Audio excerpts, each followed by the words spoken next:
Guys, I messed up.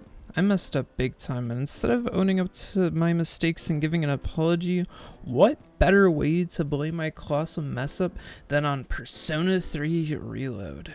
I had one goal, getting all of the achievements for Persona 3 Reload. One of the major achievements I had left was getting all of the social links maxed. I got very close my first playthrough of the game, missing only 2 ranks for Haraga's social link, which was fine as it was my first playthrough. But then I did a New Game Plus run, and still managed to fumble it. I was a broken mess. I wasn't true friends with Hiraga. Truly 2 playthroughs of absolutely failing to be his real friend, and I'm sure you're disappointed too. Then I had a really bad idea. Could you guess what that was? No, it's not singing again, and it's not putting on the maid outfit. I decided to replay Persona 3 Reload in a span of 3 days, and you can understand from the title, not only did I climb 264 floors on top of the Manad doors, along with climbing another 264 with my New Game Plus run, which also maxing my entire party. Granted, it was easy just kind of spamming the Reaper, but you can still kind of see how I'm kind of frustrated, as I even did Shinji. So you can kind of understand I was starting to descend into madness, maybe despair. Despair? Distress? Either way, it doesn't matter. It's now time to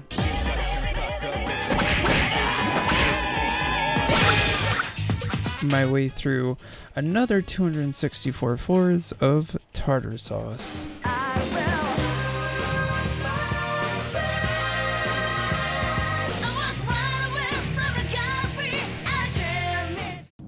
Welcome.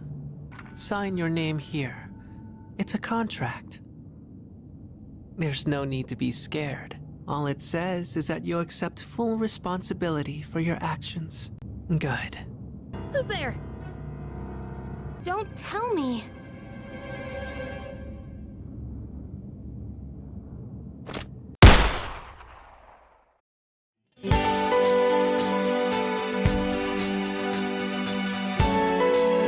With that long tutorial out of the way, it was time to make friends. Well, forced against my will, as I'm forced to eat noodles with this cuck. Now, with every playthrough with Persona 3 of mine, I've always defaulted to hang out with Nekakato Avocado. I look like an egg. It should have been me, not him! It's not fair! And old folks, in that order. Which is probably the worst order to do things from what I learned from this second playthrough, but I'm just trying to fix my mistakes in this third playthrough, as you should fully put most of your time towards the club social links, as they're available for limited days, while the S links, I guess if you will, that aren't related to a club are available generally for more days. More so, if you don't end up doing the club S links first, or it's not your primary focus, the kind of issue that ends up happening is the fact that they end up taking place on the days that you more than likely will have off, like random vacations in the middle of the semester. And it's absolutely annoying, because you think, oh, I'm gonna do this day, and then, oh crap, there's a vacation here, or there's just a random day off where you're like, oh my god, or you instantly have to go back to the dorm.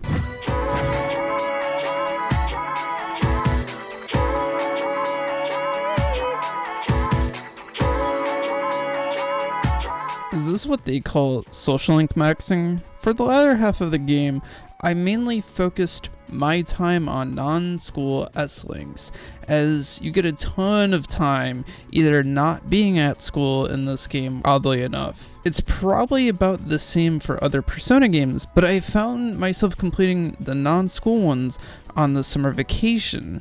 The ones I really had left was Hayase and Akinari left. I honestly started Akinari late as I wanted to get the drunk MMO player over with, as they are both generally only available on Sunday, although I do think she's available most days of summer vacation too. With that, I only had a few S-Links left, for the school portion anyways, which was Fuka, Chihiro, and finally Mitsuru. Mitsuru is the GOAT, the real homie, if you will.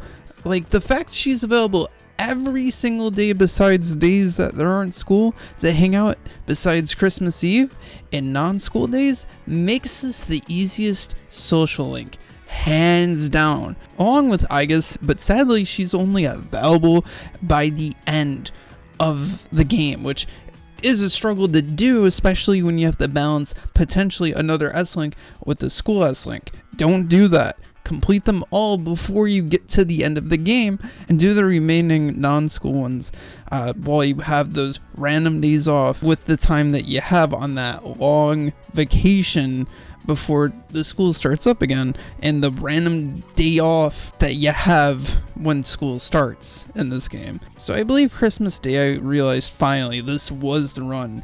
It's finally time to start the remainder of Elizabeth's requests, and well... Oh. So you like summoning personas, right? You like fusing them?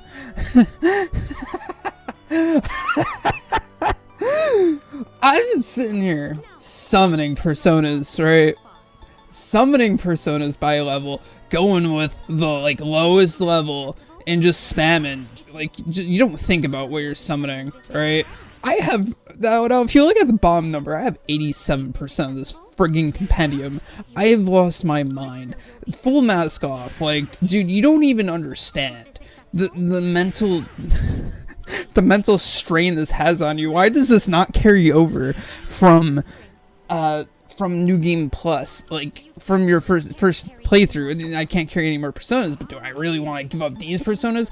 The easiest way would just to dismantle all these personas, but then that's a waste of money. I might have 2.5 million, I almost said gil, yen, but that ain't gonna help, because I want to keep these goddamn god tier ass personas. My party might suck, contrary, but you know what?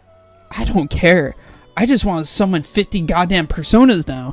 But you know what? That number is just going to go up to 100, isn't it? I forgot what the number is. I could probably look it up, but no, I'm going insane. All because it's the 25th of December, Christmas Day in the game, and mother effing Mitsuru does not want to hang out with me.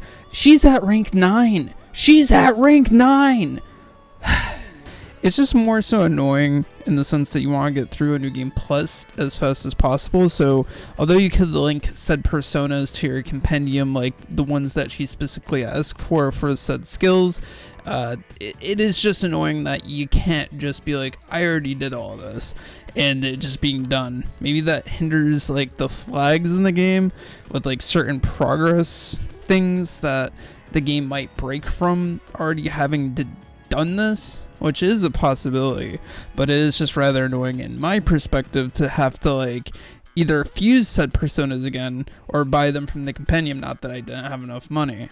It's just kind of a hindrance, and especially the fusing milestones along with the shadow milestones, it's all just kind of, you know, a bit aggravating. Now after friend zoning Igus, we can now go to tartar sauce and finally get the last S-Links to 10, which is honestly the easiest one, especially if you have your party at max, because all you're doing is killing shadows.